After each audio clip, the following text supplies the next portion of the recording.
Salut tout le monde, c'est Pavel, le projet Mind de Cash, et vous êtes sur la chaîne qui est consacrée aux investissements et au trading.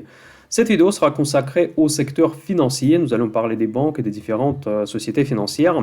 Nous allons voir comment ce secteur a évolué pendant la crise du Covid, s'il y a des opportunités à saisir dans ce secteur. Je vais vous donner mon avis sur chacune des branches d'activité dans le secteur financier.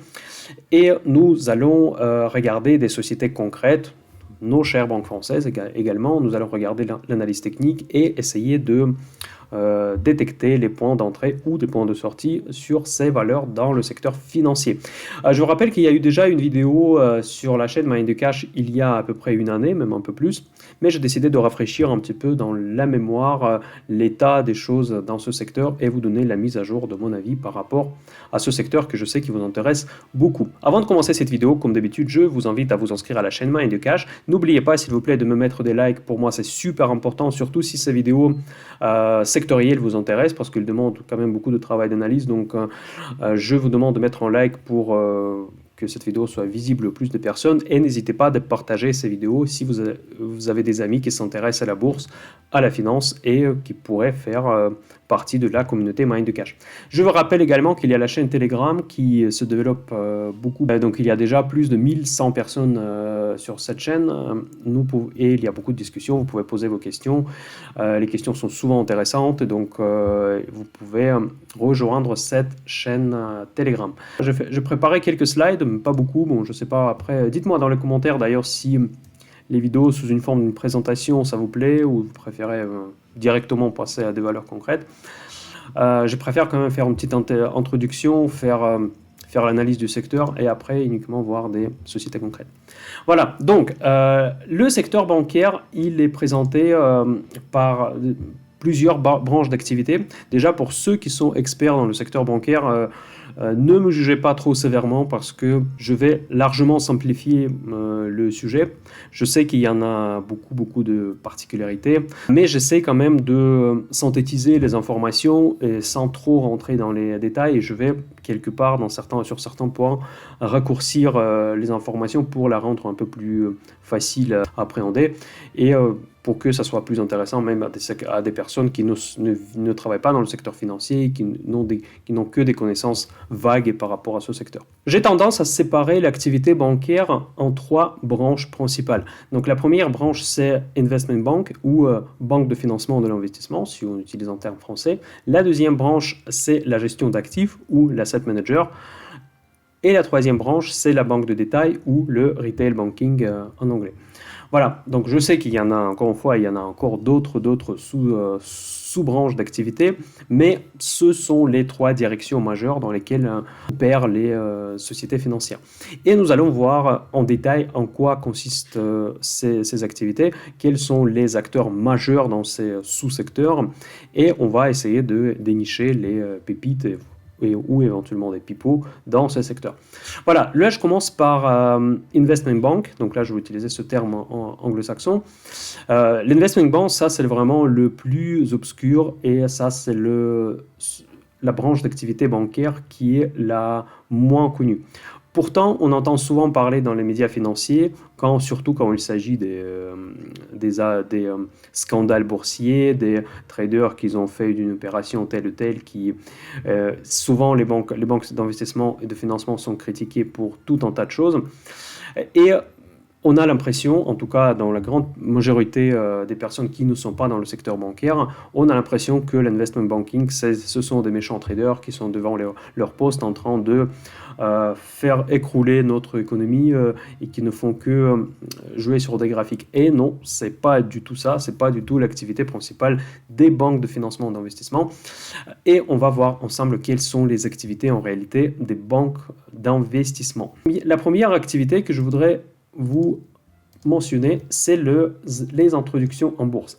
En effet, quand la société fait son introduction en bourse, elle passe toujours par les banques de financement ou d'investissement pour introduire leurs actions en bourse et surtout ces banques de financement d'investissement l'accompagnent pendant les premières journées des cotations.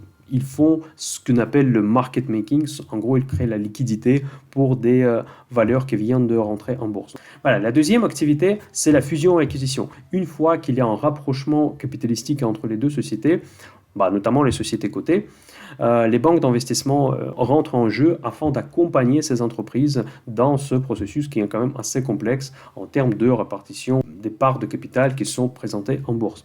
Voilà. Troisième branche, c'est l'augmentation du capital. Donc ça, c'est aussi fortement lié surtout avec le premier point des IPO, des introductions en bourse.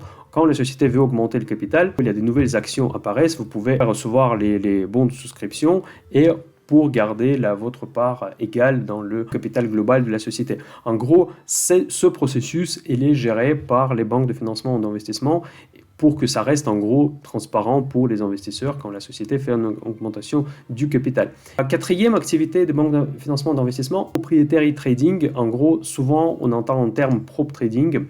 Cette activité consiste à faire du trading sur les fonds propres de la banque. Ça veut dire quoi, les fonds propres de la banque? En gros, c'est l'argent de la banque et c'est notamment l'argent des épargnants et des personnes qui ont les comptes bancaires dans cette banque.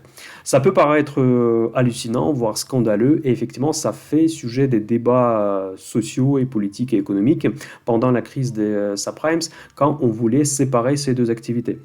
Finalement, on a beaucoup parlé, mais finalement, on n'a pas fait grand-chose par rapport à ça, parce que, effectivement, l'activité de la banque de financement d'investissement peut remettre en danger le fonctionnement de la banque des détails et du coup, l'argent de l'épargnant qui ont décidé de confier leur argent à une telle ou telle banque qui a une branche d'activité de banque de financement d'investissement. Donc pour moi, ça je vais vous dire mon avis personnel, que pour moi, par définition, le groupe bancaire, business model duquel il y a l'activité de banque de financement d'investissement, elle est par définition plus risquée que la banque de détail pure. Pour moi, c'était vraiment une idée qui était pas mal de séparer les deux activités, mais en tout cas, techniquement et financièrement, c'est quand même assez difficile de le faire parce qu'il s'agit quand même de même structure bancaire.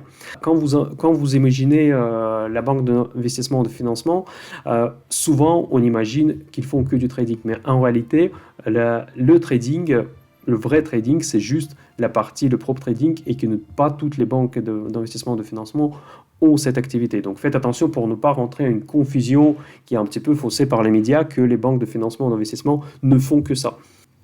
Voilà, financement des sociétés cotées. Bon, effectivement, les investment banks, ils font des financements des entreprises, mais ça concerne uniquement un nombre très, très limité des entreprises qui sont cotées en bourse et qui sont très importantes. Ensuite, market making et derivatives. Donc, une des activités des banques d'investissement et de financement, c'est de faire du market making sur certains actifs. Qu'est-ce que c'est le market making? C'est de la création de la liquidité sur les marchés. Sur certains actifs, les banques de financement et d'investissement, ils prennent un engagement de créer artificiellement cette liquidité. Donc évidemment, ce sujet il est en dehors du scope de cette vidéo et ça fait partie des responsabilités de banques de financement et d'investissement. En ce qui concerne les derivatives, les banques de financement et d'investissement, parfois, ils créent leurs propres produits qui sont par la suite proposés à des investisseurs. Ça peut être produits structurés, ça peut être produits dérivés, ça peut être produits qui sont faits sur demande de leurs clients. En général, évidemment, ce sont des gros clients qui demandent, par exemple, moi, je veux un produit complexe à plusieurs jambes et pour que finalement le payoff de ce produit me donne ça et ça et ça, et pour que la perte maximale ne dépasse pas une telle ou telle montant. Par exemple, les produits monstres comme ça peuvent être créés par les banques de financement d'investissement. Et la dernière activité que je voulais vous présenter aujourd'hui, c'est la recherche financière et les recommandations par rapport aux différents actifs. Vous avez dû certainement entendre parler qu'une telle ou telle banque elle est passée à l'achat ou elle est passée à vendre sur une telle ou telle action cotée en bourse. Et donc, c'est bel et bien le service de la recherche de la banque de financement d'investissement, BFI, parfois on dit ça en français, qui s'occupe d'une recherche fondamentale sur des différentes valeurs pour émettre une recommandation et une analyse complète à leurs clients. Donc évidemment, les clients leur payent certains montants pour recevoir ces analyses et finalement la banque décide que genre est-ce que nous sommes à l'achat, est-ce que nous sommes à vendre ou nous sommes à conserver sur une telle ou telle action. La deuxième activité bancaire que je voulais vous présenter aujourd'hui, c'est Asset Management ou la gestion d'actifs. Cette activité elle est très différente par rapport au investment banking et banque de détail, c'est parce que leurs objectifs, c'est gérer l'argent des autres. Donc tout simplement, ce sont des fonds qui sont gérés par des professionnels, par des gestionnaires de fonds. Et leur objectif, c'est soit de suivre un benchmark, soit de créer une certaine rentabilité de leurs investissements. En gros, c'est comme nous, sur MindYourCash, nous gérons nos portefeuilles. Donc en gros, chacun, j'en dis, moi j'ai gagné genre 10%, l'autre qui a gagné 20%, un autre qui a perdu 10%. Ça démontre en gros la qualité et la performance de la gestion de son portefeuille. En gros, l'asset management, c'est ça. Ils prennent l'argent de leurs clients et ils font fructifier cet argent. Et donc, la première activité, c'est la gestion active. Qu'est-ce que c'est la gestion active? En gros, c'est quand le gestionnaire de fonds, elle, fait le stock picking. Je simplifie largement parce que je sais qu'il y en a des fonds qui sont spécialisés, tout un tas de choses. Mais en gros, le professionnel qui est derrière la gestion de ce fonds, il décide que, par exemple, moi, je veux acheter Total et pas BP. Ou bien je veux acheter LVMH et pas Hermès. Pour des raisons diverses. Ça peut être analyse fondamentale, ça peut être analyse technique. Ça reste assez obscur. En tout cas, nous regardons le gérant, qui est cette personne, quel est son track record. On confie notre argent à ce gérant et on espère qu'il fasse mieux que le marché. La deuxième branche de cette activité asset management, c'est la gestion passive. J'ai mis ETF, bon, c'est pas que les ETF, mais en gros, la gestion passive, c'est quand vous achetez un fonds, mais derrière, il n'y a pas vraiment de gestion, il n'y a pas de stock picking. Vous pouvez prendre, par exemple, un fonds qui est sur CAC 40 et en gros, l'objectif, c'est tout simplement de refléter au plus proche les performances du CAC 40. En fait, il va acheter tout simplement tout ce qu'il y a dans le benchmark. Qu'est-ce que c'est un benchmark? Benchmark, c'est en gros, c'est l'indice de référence. L'objectif de chaque gérant, c'est de faire mieux que cet indice. Sachant que la gestion passive, son objectif sera être le plus proche à l'indice de référence. Donc la qualité de cette gestion, entre guillemets, elle se mesure par rapport à la qualité de suivi de l'actif de référence. Si l'actif baisse, ce fonds baisse exactement pareil. Si cet actif monte, il monte exactement pareil. Pour la gestion active, c'est plus challenging parce que le gérant des fonds, il prétend être plus intelligent que le marché et qu'avec son stock picking et après la déduction de ses frais et de son salaire, vous restez gagnant par rapport au benchmark. Faites attention que pour les deux types de gestion, il y en a un benchmark. Il y a toujours un benchmark. Si vous ouvrez un prospectus dans SICAV avec une gestion active, vous allez nécessairement trouver un benchmark sur lequel ce gestionnaire fait la référence. Pour la gestion passive, en général, le benchmark que vous allez avoir dans le nom de ce fonds, de cet ETF. Voilà, pourquoi je vous parle des benchmarks, c'est tout simplement parce qu'il y a aussi une troisième façon de gérer les fonds, c'est les hedge funds. Les hedge funds, c'est quoi? C'est la gestion active, même très active, parfois trop active, où les frais des gestionnaires sont très élevés, vraiment, vous pouvez trouver vraiment des frais stratosphériques. Mais en tout cas, c'est considéré comme la crème de la crème. Bon, ils font beaucoup des erreurs, c'est toujours les humains qui sont derrière, mais pour les hedge funds, les benchmarks sont moins présents. En général, si vous regardez les prospectus qui sont beaucoup moins structurés que les prospectus des fonds standardisés avec la gestion active, ils vont vous donner une direction globale. Ils peuvent vous dire que genre, nous, on trade genre, les matières premières. Donc du coup, on s'occupe de ça. Ensuite, l'autre qui vont trader, on va trader les actions américaines. Mais par exemple, le hedge fund qui trade les actions américaines, rien ne lui empêchera de demain trader en futur sur le Brent. Et l'inverse, donc un fonds qui trade les futurs sur le Brent, rien ne lui empêchera d'acheter en futur sur S&P 500. Donc, ils ont toute une liberté, quasiment entière liberté de prise de la décision. Et en gros, leur prospectus, c'est juste la philosophie de la gestion. L'avantage des hedge funds, c'est quand même que souvent, ils sont créés par des stars de la finance. Ça, c'est vraiment le cas. Et vous trouvez dans les gestionnaires des hedge funds les financiers les plus connus comme Ray Dalio, comme beaucoup d'autres que vous connaissez certainement. Et justement, ce qui attire ces grandes têtes de la finance mondiale, c'est qu'il n'y a pas de limite. Ils peuvent faire tout ce qu'ils veulent dans les hedge funds. Par exemple, Ray Dalio, il ne va jamais aller créer un fonds SICAV qui va être proposé par votre caisse d'épargne. Donc, parce que évidemment, le fonds SICAV, il va vous mettre dans milliers de restrictions. Le gérant, en réalité, qui fait la gestion active classique, ce qu'on appelle, il n'a pas beaucoup de liberté. En gros, si son fonds il est consacré à la valeur française, son benchmark sera le CAC 40, et s'il fait moins bien que le CAC 40, bon, on va dire en brut, sans tenir compte de ses frais, de ses salaires, de ses frais d'entrée, frais de sortie, différents nombreux frais qui apparaissent dans leur prospectus, ils doivent faire mieux que l'indice de la référence. Donc du coup, toute cette gestion active, elle est quand même relativement limitée. Donc ils vont jamais faire 2 fois plus que le CAC 40. Parce que, évidemment, ce qu'ils ont peur, c'est de ne pas faire pire que le CAC 40. Et surtout ne pas faire pire que le concurrent. Il ne faut pas s'attendre que le fonds à la gestion active classique, si le CAC 40 s'est cassé la figure, que ce fonds va être stable ou encore il va monter. Non, il ne va pas monter, il ne va pas rester stable, il va baisser. Mais son objectif, c'est de baisser un tout petit peu moins que le CAC 40 et surtout baisser moins que le fonds concurrent. Tandis que les hedge funds, tout est possible. Donc si le hedge fund est spécialisé sur les actions françaises, il va forcément profiter quand il y a des chutes des marchés, ils vont être short, quand il y a des hausses, ils vont essayer d'être longs, et vont mettre tout un tas de stratégies pour se couvrir, pour utiliser l'effet de levier, etc., etc. Mais évidemment, il y a plus de risques dans tout ça. Même s'il y a des grandes têtes de la finance qui sont derrière, ils font des erreurs. Il ne faut pas aller loin parce que là, j'enregistre cette vidéo, c'est fin avril 2021, et il y a quelques semaines, on a eu un scandale d'un fonds Archegos Capital qui était spécialisé sur les marchés asiatiques et qui a fait faillite et qui a créé une énorme trou financière dans le secteur bancaire. D'ailleurs, on va en parler aujourd'hui. Voilà, bon, je ne vais pas trop me rater là-dessus. Je vais continuer.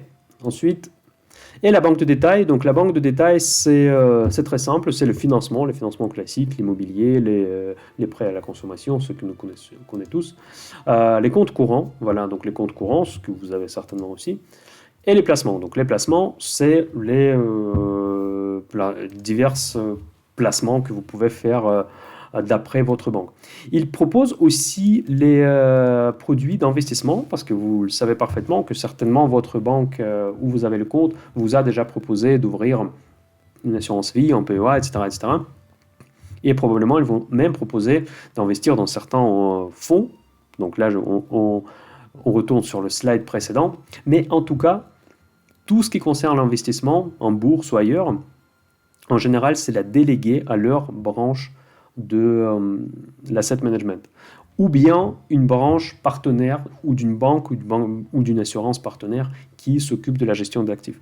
Rarement sont les banques de détail qui s'occupent directement de placement en bourse, de l'investissement qui dépasse le périmètre de placement tout court, le placement à terme. Donc ce n'est pas leur métier. Donc du coup, ils vont forcément déléguer cet investissement, on va dire, plus complexe, plus risqué, ou leur branche des asset management. Voilà, donc en gros, c'est ça l'idée que je voulais vous présenter dans les très grandes lignes du secteur bancaire. Je devrais aussi mentionner un autre secteur qui s'appelle le brokerage. Souvent, il est fusionné avec le secteur de banque de financement d'investissement. C'est tout simplement les brokers qui ne gèrent pas votre argent, ceux qui sont responsables pour passer les ordres en bourse et vous délivrer les actifs. Maintenant, je vous donne un petit peu mon avis par rapport à ces différents secteurs d'activité que je vous ai présentés. En fait, ce sont des secteurs qui font partie de la finance. Quand on parle de la finance, on parle généralement de tous ces secteurs ensemble.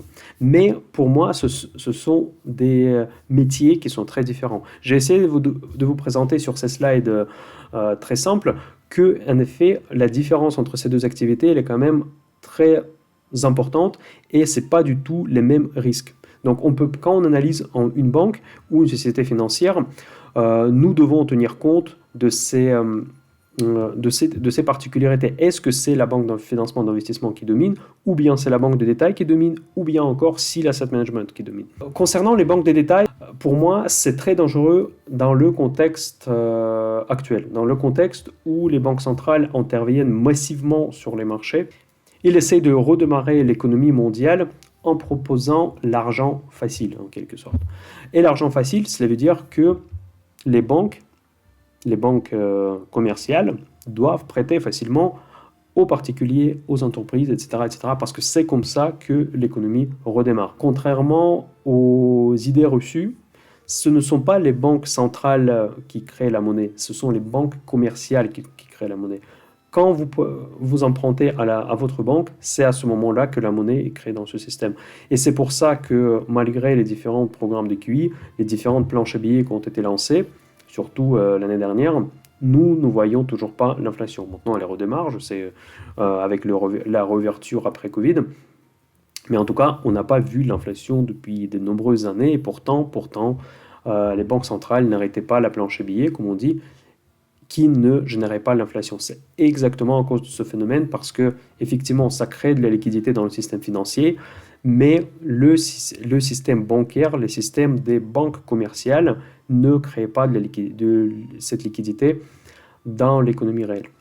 Voilà. Et pour moi, il y a quand même un risque dans les banques de détail que, en cas d'une crise, si par exemple nous serons amenés de vivre une crise obligataire, dans ces circonstances, il est possible que les banques de détail seront prises sous contrôle, je ne dis pas nationalisées, mais pourquoi pas, par les banques centrales. Parce que les banques centrales, à un moment donné, devront obliger de faire prêter les banques commerciales. À partir de certains moments, les banques centrales seront obligées de prendre la main sur les banques commerciales pour les faire prêter tout le monde, donc aux particuliers, aux entreprises, etc. Parce que dans l'économie normale, dans l'économie efficiente, en cas de crise, dans les circonstances d'une crise obligataire, évidemment, il y aura une crise de liquidité et les banques commerciales ne voudront plus prêter à personne. Voilà, et donc du coup, les banques centrales, j'imagine ce scénario dans un worst case scénario, dans un scénario d'une crise majeure. Donc il faut quand même garder en tête quand vous investissez dans la banque de détail qu'il y a quand même derrière ce risque. Voilà, maintenant nous passons dans la deuxième partie de cette vidéo où je vais parler des banques concrètes, les banques que moi je trouve intéressantes, pourquoi pas pour investir, ou bien les banques que je vois moins d'intérêt. Je vais évidemment parler un petit peu des banques françaises parce que je sais que beaucoup d'entre vous n'ont que le PEA et donc du coup vous voulez investir, si vous voulez investir dans les banques, ça sera les banques européennes. Et aujourd'hui je vais commencer par la banque suisse qui s'appelle Crédit Suisse. Et pourquoi je commence par cette banque? Parce que vous avez certainement entendu parler dans le contexte de scandale de faillite de fonds Archegos Capital, que cette banque suisse, c'est elle qui prêtait l'argent à ce fonds qui a fait faillite, qui a reçu un énorme appel de marge et elle n'a pas pu faire face à ses obligations. Et donc, Crédit Suisse, elle vient de reporter ses résultats et évidemment, ils ont fait part d'une énorme perte et ils ont fait des provisions pour d'autres pertes encore. Cela veut dire qu'ils savent qu'il y en a d'autres fonds qui peuvent être dans la même situation comme ce fonds qui a fait faillite. Et du coup, évidemment, ça fait chuter le titre. Donc là, on a vraiment sur des plus bas depuis pas mal de temps. Donc je pense que le plus bas, encore plus bas, c'était en pleine crise de Covid. Donc aujourd'hui, on peut profiter de quasiment le même cours qu'on a vu pendant au pire moment de la crise du Covid. Donc on était à 8, maintenant on est 9,73 francs suisses. Il y a quand même énormément de risques. Il y a le PDG de la banque suisse, la banque Crédit Suisse qui a parlé. Il avait dit que, je le cite quasiment, donc il a dit que la situation qui a eu lieu avec le fonds Archegos, c'est inacceptable pour la banque. Donc du coup, ils ont fait les conclusions.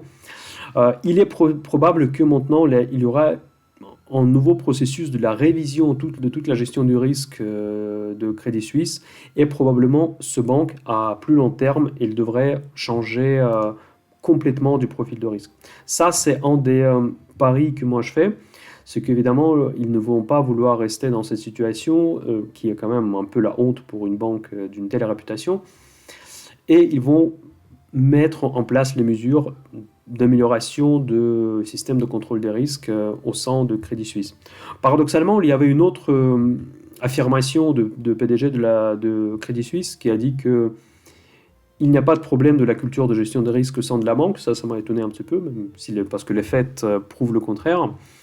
En tout cas, moi, j'ai pris une décision de ouvrir une position long sur Crédit Suisse, car actuellement, je trouve que le marché il a intégré les risques qui sont liés à la faillite du hedge fund.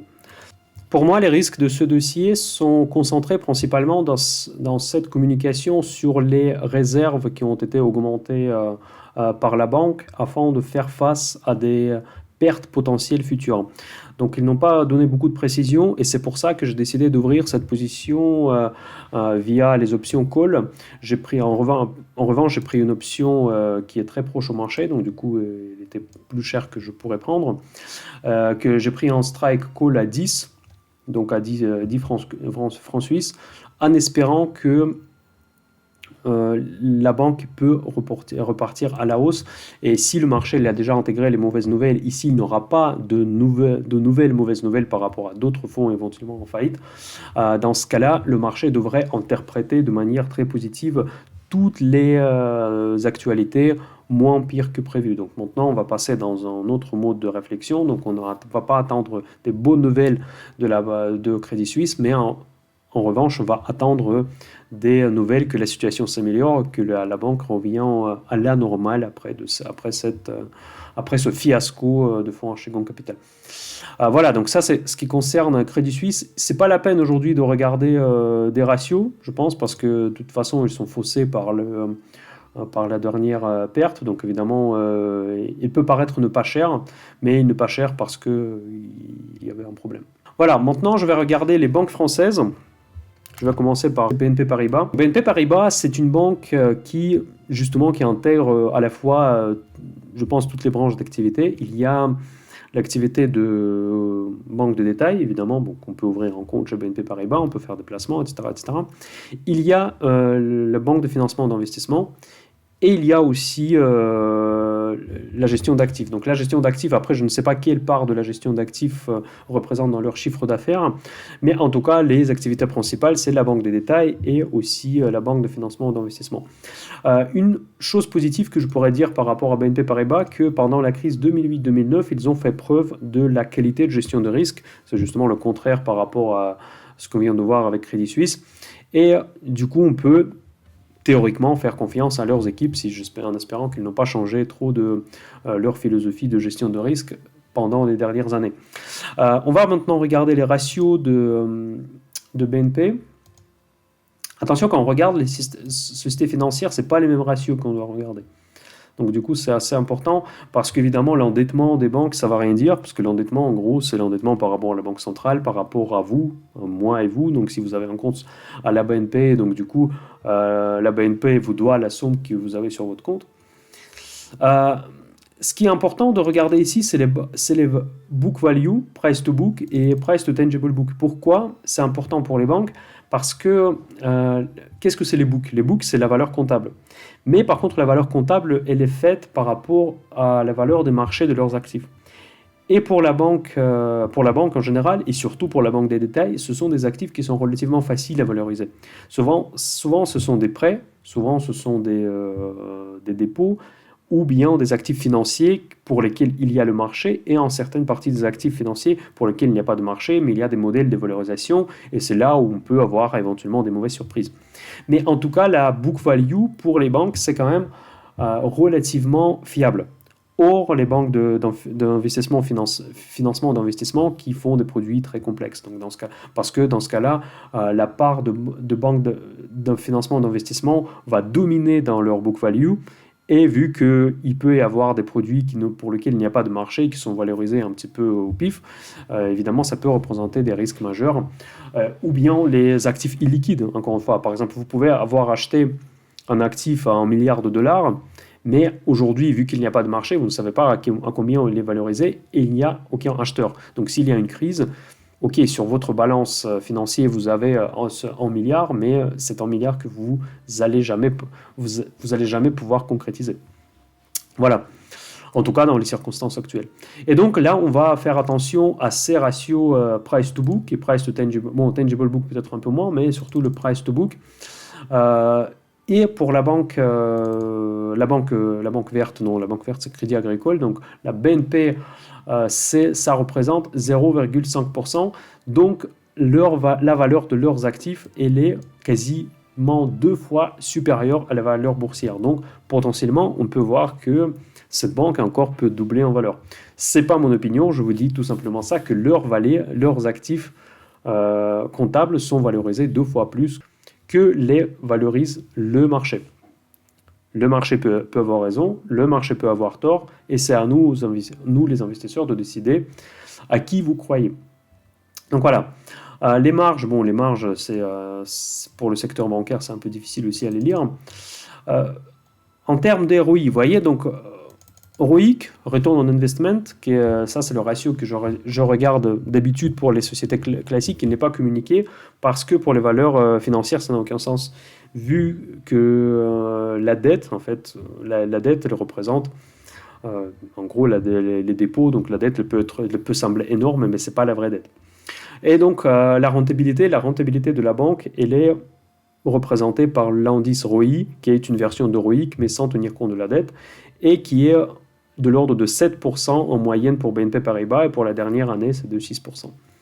Voilà, donc BNP Paribas me paraît assez intéressante en termes de sa valorisation, mais encore une fois, si vous croyez à la reprise économique, et n'oubliez pas qu'en investissement dans les banques, vous investissez dans les proxys sur l'économie. Donc s'il y a une reprise, il y aura de la hausse dans les banques. S'il n'y a pas de reprise, il n'y aura pas de hausse. Donc, ensuite, il faut toujours regarder les dividendes, parce qu'aujourd'hui, les banques sont souvent vues comme des valeurs à dividendes, et en effet, que le dividende moyen sur 5 ans pour BNP Paribas, il est à 3,8%, mais avec le cours actuel, qui a bien repris après la crise de Covid, il représente seulement 2%. Donc pour moi, la BNP, c'est effectivement quelque chose assez intéressant à considérer. De point de vue technique, la situation me semble quand même assez délicate, parce que nous avons atteint les niveaux avant Covid, et pour les franchir, il faut avoir une certaine certitude sur le contexte fondamental, sur la réouverture notamment. Est-ce qu'elle aura lieu? Quand est-ce qu'elle aura lieu? Quelle sera cette reprise? À quel point le PIB mondial va augmenter? Et c'est en fonction de ça qu'on pourra essayer de viser vraiment les plus hauts historiques, pas les plus hauts historiques, mais les plus hauts récents de cours de BNP Paribas, qui se situent autour de 68 euros. Pour moi, il y a vraiment très peu de potentiel qui reste sur BNP Paribas. Et je pense que techniquement, je suis plutôt à la baisse qu'à la hausse, même si en théorie, on pourrait revenir sur des niveaux qui ont été observés pendant les années fin 2017-2018. Mais pour moi, c'est peu probable, parce que la reprise, il faut encore la concrétiser, il faut encore voir à quoi elle va ressembler. Donc, au niveau de momentum, je pense qu'on est largement suracheté. Donc là, on peut le voir sur les graphiques weekly. Bon, moi, je préfère daily. Même sur les daily et weekly, nous sommes quand même assez hauts. Donc je ne pense pas que de point de vue momentum, il y a des choses à faire sur le titre de BNP Paribas. Voilà, maintenant je vais descendre un peu plus vers le secteur banque de financement d'investissement. Je vais regarder Société Générale. C'est la banque qui fait également banque de détail, mais pour laquelle la banque de financement d'investissement représente une grande part de leur chiffre d'affaires. Et donc là, on va comparer les ratios entre BNP Paribas et Société Générale. Donc on voit qu'elle est encore plus sous-évaluée, donc là c'est évident. Mais en tout cas, encore une fois, comme je viens de vous dire, c'est que le book value de Société Générale peut avoir des surprises. Donc, parce qu'évidemment, ils sont plus spécialisés dans les produits complexes. Ces produits complexes sont valorisés de façon différente, avec des modèles différents. On peut les faire confiance, on peut ne pas les faire confiance. Mais en tout cas, il faut être plus vigilant par rapport à cette banque. Ensuite, en termes de rentabilité, la rentabilité est largement inférieure. Mais même si on ne tient pas compte de la période de Covid, qui était effectivement la période compliquée, et d'ailleurs pour la banque de financement d'investissement, elle n'était pas si compliquée, hein. Donc c'était plus pour les autres branches d'activité où c'était compliqué. Et donc voir que aujourd'hui ils sont négatifs, donc ça veut dire qu'ils sont en perte, c'est quand même décevant. Donc pour moi en tout cas c'est décevant pour la banque avec une forte composante de banque de financement d'investissement. Mais même en moyenne sur 5 ans, la rentabilité ne représentait que 3,6%. Donc pour moi, c'est plutôt un pari spéculatif que un pari value. Et en termes des dividendes, les dividendes proposés sont même inférieurs à celles qui sont proposées par la BNP. Donc pour les dividendes, je ne pense pas que c'est une bonne idée d'investir aujourd'hui dans la Société Générale. En revanche, l'image technique me paraît plus intéressante que celle de BNP parce que nous avons atteint les premiers niveaux, premières résistances autour de 22, mais en cas d'une sortie positive de la crise du Covid, donc si on vivra la réouverture, si la réouverture sera aussi puissante qu'on prévoit, dans ce cas-là, il est très probable de s'attendre à un mouvement puissant sur Société Générale où on pourra atteindre 32. Donc de point de vue technique, je pense que ça peut être une opportunité assez intéressante. Donc la troisième banque française que nous allons regarder aujourd'hui, c'est Crédit Agricole. Bon, on ne peut pas s'en passer de la banque verte quand on analyse les banques françaises. D'ailleurs, c'était une de mes banques préférées pendant un certain temps. Parce que il y a quelques années encore, ça remonte à une époque assez lointaine dans le passé, le PDG de Crédit Agricole, il voulait créer une dividend bank. Et à l'époque, quand j'ai entendu cette nouvelle, moi j'étais très intéressé par les valeurs à dividendes. Donc comme vous pouvez imaginer, c'était il y a un petit moment. Mais en tout cas, ensuite, ils ont changé le business model. En fait, ils ont réduit énormément les risques. Juste pour un petit peu d'histoire, que Crédit Agricole a souffert pendant les crises de subprimes et ils ont, on va dire, ils ont fait des conclusions. Après cette crise, ils ont complètement changé le profil de risque. Ils ont abandonné l'activité BFI, donc Banque de financement et d'investissement, tout en concentrant leurs activités sur leur réseau. C'est le réseau des agences le plus étendu en France. Je pense qu'ils ont le plus d'agences en France. Et peut-être maintenant après la Banque Postale. Et la décision de management à l'époque, c'était de se concentrer vraiment sur ce cœur de métier, et ça me plaisait bien. Mais encore une fois, je vous répète que c'était il y a longtemps, c'était pas encore pendant des périodes des quantitative easing sans arrêt, etc., etc. Donc on n'avait pas forcément les mêmes risques devant nous. Aujourd'hui, c'est devenu quand même la banque de détail par excellence, donc on peut utiliser Crédit Agricole comme un exemple d'une banque où la majeure partie de son chiffre d'affaires est en provenance de la banque de détail. Nous allons comparer les ratios, donc ça c'est assez intéressant de voir par rapport aux deux profils différents, donc BNP Paribas et Société Générale. Donc là, on va regarder les ratios maintenant de Crédit Agricole. Donc là, vous voyez que le price to book, c'est un des principaux ratios que j'utilise pour analyser les banques. Il est très proche à celui de BNP Paribas, il est supérieur à la Société Générale. Les PE ratio, moi je regarde assez rarement en général cet indicateur, sauf les secteurs, les indices. Mais il est pas hyper cher, mais bon, toutes les banques normalement, elles ont les PE qui sont relativement abordables en ce moment. Au niveau des rentabilités de la banque verte, qu'est-ce qu'il nous présente? Bon, là, la rentabilité supérieure à 5% en moyenne sur 5 dernières années, c'est ni bien ni beaucoup. Donc là, franchement, moi, je vois la rentabilité ROIC que j'utilise pour les sociétés classiques qu'on ne peut pas utiliser pour les banques à cause des particularités de leur business. Pour moi, c'est peu. Bon, évidemment, je veux pas vous mentir. Pour moi, c'est vraiment quelque chose que moi, je trouve faiblard. Mais en tout cas, c'est mieux que certaines autres banques. Donc, on vient de voir que c'est mieux que la Société Générale, par exemple.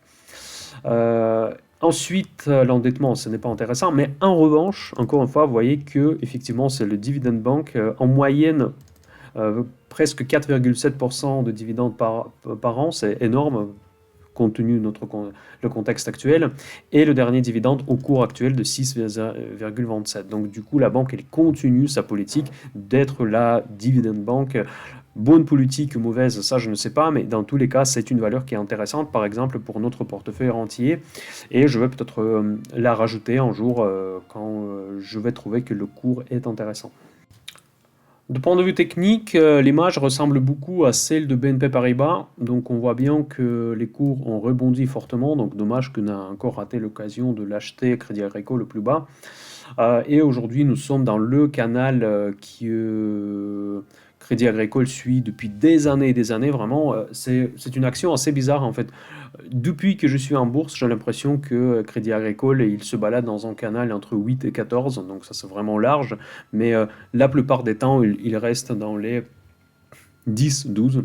Et donc là, actuellement, nous sommes très proches au plus haut de ce canal. Donc vous voyez, donc là, on est même ressorti en 2017-2018 légèrement au-dessus. On n'est pas resté longtemps, mais maintenant on semble d'attaquer encore les sommets de ce canal. Donc pour moi, c'est vraiment techniquement parlant, moi je ne me mettrai pas parce que vous savez, si vous suivez les vidéos de Café de Dimanche, que je ne suis pas super convaincu encore par rapport à la reprise.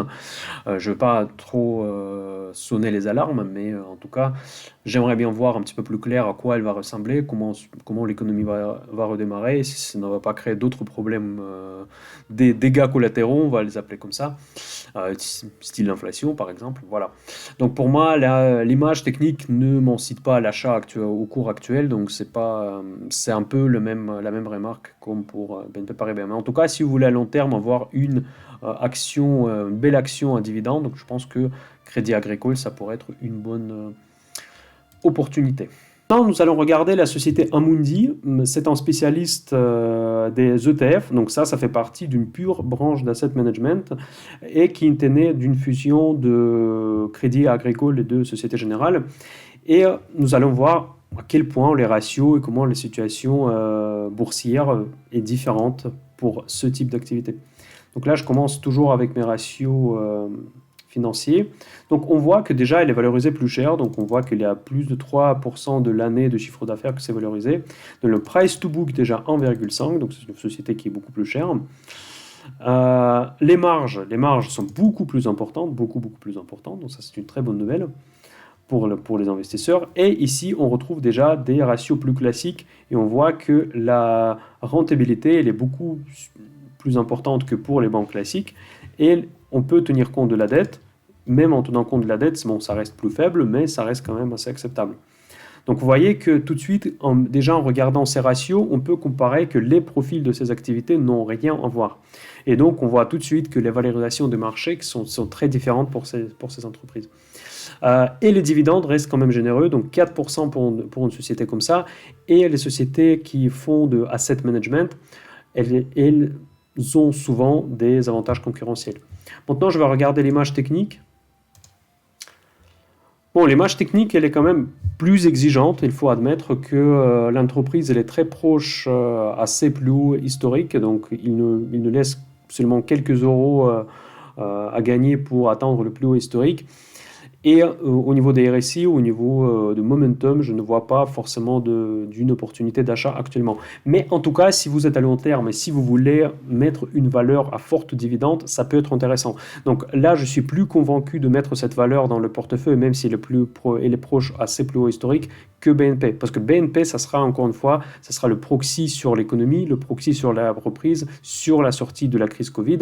Tandis que Amundi, c'est quand même assez stable, c'est un business très stable et quelle que soit la situation, je ne dis pas qu'il va prospérer, mais en tout cas, il va exister, il va continuer à proposer leur service de la gestion passive des ETF que vous avez probablement même déjà investi avec vos comptes de bourse. Maintenant, très rapidement, pour comparer, je vais vous montrer quelques valeurs américaines pour comparer les ratios. Ma présentation du secteur bancaire ne serait pas complète si je ne parle pas de BlackRock. C'est une des sociétés de la catégorie A. Donc pour moi, ce sont des sociétés, les meilleures sociétés au monde. Donc là, vous avez déjà vu cette liste à plusieurs reprises, je pense. Si vous ne l'avez pas vue, si vous me voyez par exemple pour la première fois, Vous pouvez retrouver cette liste sur la page Facebook ou bien arrêter la vidéo pour regarder un peu plus en détail. Et BlackRock fait partie de cette catégorie A. Pour moi, c'est un leader incontestable de asset management mondial. Donc il y a beaucoup aussi des théories de complot autour de cette boîte, un peu comme pour Goldman Sachs. Mais en tout cas, moi je trouve qu'il a plus d'avantages concurrentiels que Goldman Sachs. On va voir tout de suite que les ratios ne sont pas du tout les mêmes. Donc, et ça permettra de comparer comment les ratios diffèrent en fonction de la typologie du business bancaire. Et on reste toujours dans le secteur financier. Donc BlackRock, il est au plus haut historique, ça sans aucun doute, comme la plupart des sociétés de la catégorie A. Donc vous voyez les marges, 82%, plus de 82% de marge brute. Ensuite, les rentabilités de 13%, mais c'est un peu le même style comme pour les banques. En fait, on ne peut pas regarder le ROIC réellement, mais en tout cas, la rentabilité moyenne de 13%, donc c'est vraiment, vous voyez, donc c'est vraiment pas pareil. Et encore le potentiel d'augmenter cette rentabilité parce que quand même les marges sont très importantes. L'endettement, bon, il n'y a pas, c'est une société qui n'a pas de dette, donc très bien. La croissance stable des profits, donc vous voyez, donc en moyenne 10% de croissance en moyenne pendant 5 ans et une explosion de croissance dans les derniers quarters. Mais bon, ici, ce sont des données qui sont un peu faussées par rapport à l'année précédente où il y avait évidemment, la situation était très particulière. Le rendement, quand même intéressant pour cette qualité d'entreprise, donc 2% et plus de 2% en moyenne sur 5 ans. Je pense que même pour les dividendes, ça peut être légèrement intéressant si vous avez un très gros portefeuille. Ensuite, je vais regarder l'analyse technique. Ici, ça va être simple, beaucoup plus simple que pour les sociétés précédentes, vu que c'est la catégorie A. Donc ça monte tout le temps, donc ça c'est assez normal, en tout cas dans ma vision d'investissement en bourse. Ces actions, il faut les acheter à chaque opportunité. Donc comme moi je fais d'habitude pour la catégorie A, comme j'ai fait pour Apple, comme j'ai fait pour Amazon, comme j'ai fait il y a longtemps pour Google, mais malheureusement je cédais trop tôt. Pour la catégorie A, la stratégie est simple. Dès que vous voyez une chute, pour quelle que soit la raison, peut-être ils ont fait pire que prévu, donc du coup, là, un des quarters n'était pas aussi bon qu'attendu, profitez-en, investissez dans les sociétés comme BlackRock, et en général dans les sociétés de la catégorie 1. Donc aujourd'hui, bon, je ne peux pas vous conseiller de l'acheter parce qu'évidemment, elle est au plus haut, donc c'est à vous de voir. La tendance haussière, elle est claire. Il a été entamé, encore une fois, comme à partir de début mars 2020. Donc on ne peut pas croire qu'il était à 330, 329, donc c'était vraiment un cadeau. Et là, aujourd'hui, il a fait presque 3 fois plus. Donc vous voyez, donc c'est quand même... Bon, il faut être courageux pendant les crises. Ça nous montre bien l'exemple, quand tout le monde a peur, c'est là où il faut acheter. Mais le problème, que la psychologie humaine est telle que quand tout le monde a peur, nous avons peur aussi. Et moi, je ne suis pas une exception. Vous, peut-être une exception. Je vous le souhaite, mais moi, je ne suis pas. Voilà, donc maintenant, nous passons à une autre société. Donc, je vais regarder Goldman Sachs. Donc ça, c'est la pure banque de financement d'investissement. Donc je ne la compare pas avec Société Générale, évidemment, mais en tout cas, c'est une des banques qui est, je pense, la plus connue dans le secteur. Et on va comparer juste les ratios américains par rapport à nos ratios français. Donc book value, vous voyez, donc book value, elle est beaucoup plus chère. Donc déjà, nous avons vu à 0,5, 0,7. En France, c'est 0,3 pour Société Générale. Ici, on est supérieur à 1. Cela veut dire que la valeur comptable elle est inférieure aux valeurs de marché. Donc, ces banques sont plus valorisées. Les marges, par contre, sont énormes. Ce genre juste énorme. C'est Goldman Sachs, ils savent ce qu'ils font. Et la rentabilité de fonds propres sont plus importantes. Donc, c'est logique. Donc, plus elle est rentable, plus elle est valorisée. Donc maintenant, en termes de dividendes, donc on a très peu de dividendes, 1,4%, mais bon, de nos jours, peut-être ça peut être encore assez intéressant. À vous de voir si dans votre portefeuille de dividendes, dans la part de dividendes de votre portefeuille, ça peut vous intéresser ou pas.